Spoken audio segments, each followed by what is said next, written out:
Meu Deus do céu, eu paguei alguns micros no ônibus, né? Primeiro, dar a mão assim pro ônibus parar. Não precisava, todo mundo ficou olhando pra mim assim. Porque realmente tem várias opções de emprego para professores, principalmente se você souber falar inglês.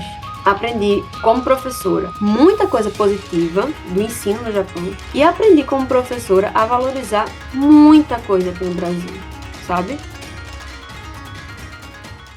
Já a gente já tá finalizando aqui. Tem uma pergunta da Ananda, inclusive é uma aluna minha. Ela tá fazendo licenciatura de teatro, né? Acho que o fato de tu ter mencionado que teve vários tipos de professores, né, aplicando, então acho que cabe a ela também. Ela tava querendo entender como que funciona a posição de professores lá no Japão, se tem incentivo da sociedade, da faculdade, se tem voz, autonomia, né?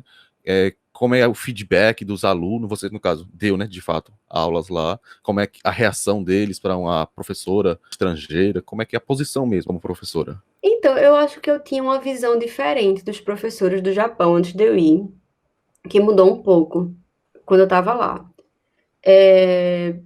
Enquanto professor, realmente é aquilo que a gente espera mesmo. Os professores são bastante respeitados, eles ocupam realmente uma posição social, que você vai. Acho que a palavra é essa mesmo, ter mais tato quando você vai falar com o professor.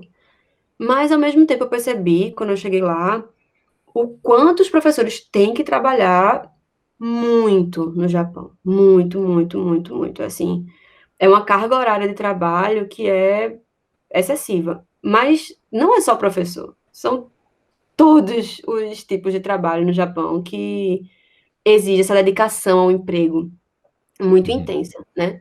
Então, realmente, professor é um profissional que vai ter um local de destaque, um certo respeito, mas é um profissional que vai trabalhar muito, sim. Se eu quisesse ter ficado no Japão enquanto professora, eu tenho que estar preparada para trabalhar sábado, domingo, eu tenho que estar preparada para ir para clubes, eu tenho que estar preparada para montar festival, eu tenho que estar preparada para várias outras atividades que eu não faço aqui no Brasil. Uhum. Mas, com um olhar completamente diferente é dado a esse professor lá. Repete a pergunta dela, só para Oi. eu. Ela queria saber se como é que os alunos enxergam o professor Ah, ser pronto, os respeitado, alunos. principalmente se for estrangeira, né? Os alunos inicialmente ficavam com muita vergonha de falar comigo, porque eu não falava muito japonês. E a maioria das aulas que eu dava eram aulas de inglês. Era um projeto que eu fazia. Acredito que por conta das Olimpíadas ia ser agora em 2020. Era um projeto que estava muito em alta, que era de estudantes estrangeiros que iam para escolas japonesas conversar em inglês e ensinar inglês para os alunos, Uhum. para que eles talvez perdessem um pouco da vergonha que eles tinham com os gadins, né? Porque Sim. é muito difícil para o aluno de ensino médio, 14, 15 anos, que é um aluno que eu já tenho experiência, né, do contato aqui no Brasil, era muito difícil para eles se expressar para estrangeiros, né? Então, assim, eles ficavam muito envergonhados no começo, mas depois que passava um dia, 2 dias que ele lhe conhecia, era a mesma coisa, beijo, abraço, quer tirar foto, quer conversar, quer perguntar se você tem namorado, quer perguntar se você gosta de sushi, quer perguntar se você viajou para não sei para onde. Então, os alunos, eles são muito abertos, muito abertos. Mas você tem que bater ali na portinha um pouquinho, ter paciência, né? Saber que é uma dinâmica diferente do Brasil, que eles vão ficar envergonhados no começo, que eles não vão querer falar com você no começo. Tem que ir conquistando aos pouquinhos e depois eles se abrem e vão ser aqueles mesmos alunos brasileiros, se ela está acostumada com alunos brasileiros, que Legal. abraçam, que querem saber de você, que querem tirar foto, querem fazer perguntas, assim, então, é paciência, né, é tentar superar essa primeira barreira e continuar, né, dando atenção e tentando puxar alguma coisa deles. Entendi. Bacana, muito bom. Você sabe mais ou menos se como é a área artística, ensino da área artística no Japão? Olhe, para teatro, exatamente, eu não sei. Em todas as escolas que eu visitei, as aulas de música eram obrigatórias, Uhum. mas eu não lembro de aulas de teatro. Nas escolas, eu visitei muitas escolas e dei aula em muitas escolas públicas e particulares, né, e a dinâmica é bem Uhum. diferente. A escola pública É assim, aquele currículo bem, como eu disse, positivista, organizado, bem certinho, aquilo tudo que, sabe, todas as escolas vão ser iguais. E as escolas particulares, elas são um pouco diferentes. As escolas particulares, elas têm aulas diferentes. Então, nas escolas públicas eu não via aula de teatro, eu via aula de artes plásticas e via aula de música. Já nas escolas particulares, tinha clube de teatro, peça, encenação e etc. Interessante. Nas escolas particulares era mais presente, na escola pública era mais para artes plásticas e música. Então, talvez a aula na escola particular, né, tenha mais chance por ser mais Com aberto, certeza, né? com certeza. Entendi. Se ela quiser Legal. falar comigo, entrar em contato, a gente Legal. pode conversar e eu falo mais para ela sobre essa área mais específica. Entendi, Natália San. Vamos finalizar já já, quase uma hora de papo, né? Queria pedir para você, não sei, uma palavra final para quem está com o mesmo desejo, o mesmo sonho de estudar no Japão, passar por esse treinamento de professores. O que é que você tem a dizer para eles aí? Então, eu acho que foi aquilo que eu já disse, né, que eu já te disse. Não só no Japão, mas especificamente no Japão, bolsa não falta, sabe? Não falta incentivo. Eu não acredito de verdade que essa história do coronavírus e tudo que está acontecendo agora vá atrapalhar isso no futuro, porque isso é um plano a longo prazo japonês, sabe? Não é um projeto que tem 2 ou 3 anos, é um projeto que já tem mais de 100 anos. Eu fui a 50, não, peraí. Eu fui a 40ª alguma coisa turma da Universidade de Tsukuba. Então é um projeto que já é bastante antigo. Uhum. Não é um projeto que eles pretendem abandonar agora, é um projeto que é a longo prazo, que eles vão continuar fazendo. Então, as bolsas não vão deixar de existir, elas estão aí, e você tem que ter paciência, respirar fundo e ir atrás, principalmente tentando vencer a burocracia, porque é onde derruba muita gente. Não é a prova de idioma, não é a entrevista, é a burocracia.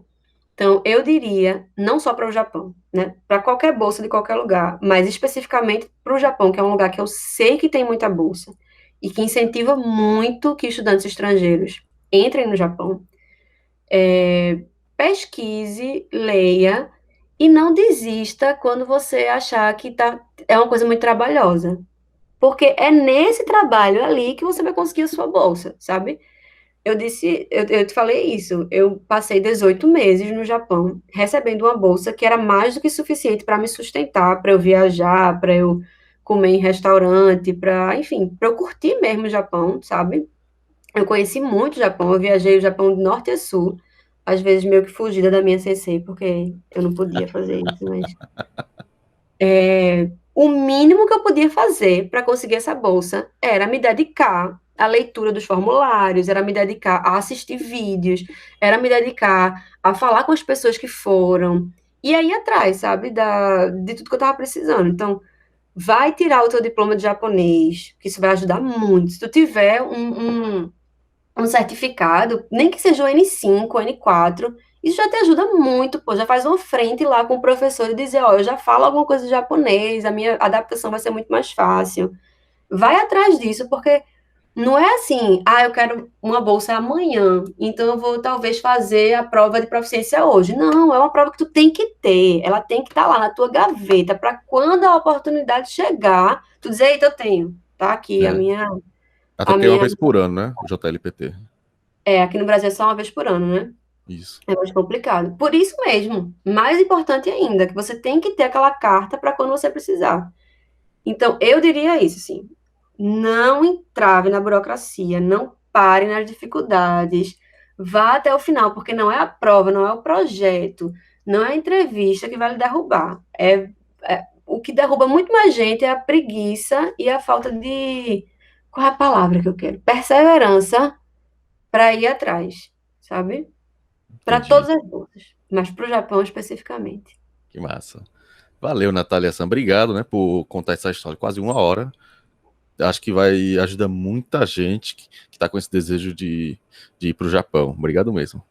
Nada, talvez eu tenha sido muito não objetiva, mas, de novo, quem quiser entrar em contato comigo para a gente conversar, Massa. Eu tô me sentindo órfã de Japão, né, porque eu cheguei no meio dessa agonia que tá sendo desde o começo do ano pra gente aqui no Brasil, em Hum, março. Eu cheguei no final de março, e aí, desde então, eu não tenho assim, eu não tenho oportunidade para falar do Japão, para conversar sobre o Japão, para falar do que aconteceu lá. Então eu tô me sentindo bem órfã de Japão. Então quem massa. quiser mandar um e-mail, falar comigo, quiser saber mais sobre bolsa, sobre, viagens, sobre qualquer coisa relacionada, pode mandar um e-mail, pode falar comigo que eu estou à Massa. disposição. Massa. Eu vou pegar então o teu contato depois e deixar na descrição, Instagram, e-mail, sei lá, o que for melhor pra você. Tá Beleza, bom, Natasha. Obrigado mais uma vez, viu? Foi muito nada. massa. Arigatou Foi gozaimasu. massa mesmo. Obrigada por me fazer lembrar de várias coisas legais. Oh, que massa.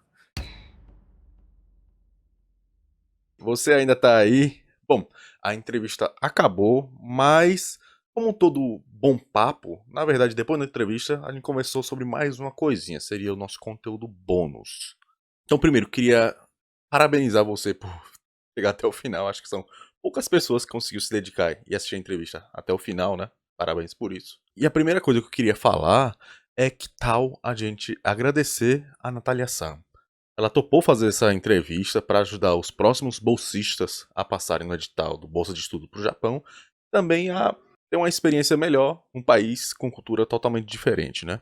E como ela mesma falou, esse tipo de entrevista específico para esta bolsa, acho que tem muito pouco, talvez seja um dos primeiros. Então, se você gostou, se você aprendeu pelo menos uma coisinha com todo esse papo, eu queria que você deixasse no comentário que lição foi essa que você aprendeu e também agradecendo a Natália San. Imagina ela, né? Toda curiosa pra saber se o pessoal gostou ou não. Vai chegar no vídeo e ver lá todo aquele comentário do pessoal agradecendo. Nossa, seria muito legal, né? Vamos dar esse presente pra ela. E segunda coisa, né? Quando a quantidade de comentários chegar a 50, que acho que é bem fácil de chegar, eu vou me comprometer a liberar esta última parte bônus, que é sobre tatuagem no Japão. Então, Natália San, ela tem tatuagem. Tatuagem no Japão ainda é um assunto um pouquinho difícil, é um tabu. E ela fala da vez que ela entrou no onsen, né, um banheiro público de água termal no Japão, que não podia entrar com tatuagem e mesmo assim ela entrou. Daquele jeito bem humorado dela que a gente já viu, que é bem bacana. Então deixo esse desafio pra você, né? Bora dar esse presente pra ela. Deixa aí nos comentários o que você aprendeu e um gesto de gratidão. Antes de finalizar, vou passar um trechinho dessa última parte da entrevista bônus. Eu gostei do livro que tá atrás também, Okinawa Princess, né? Esse livro foi quando eu fui pra Okinawa, e eu adoro tatuagem.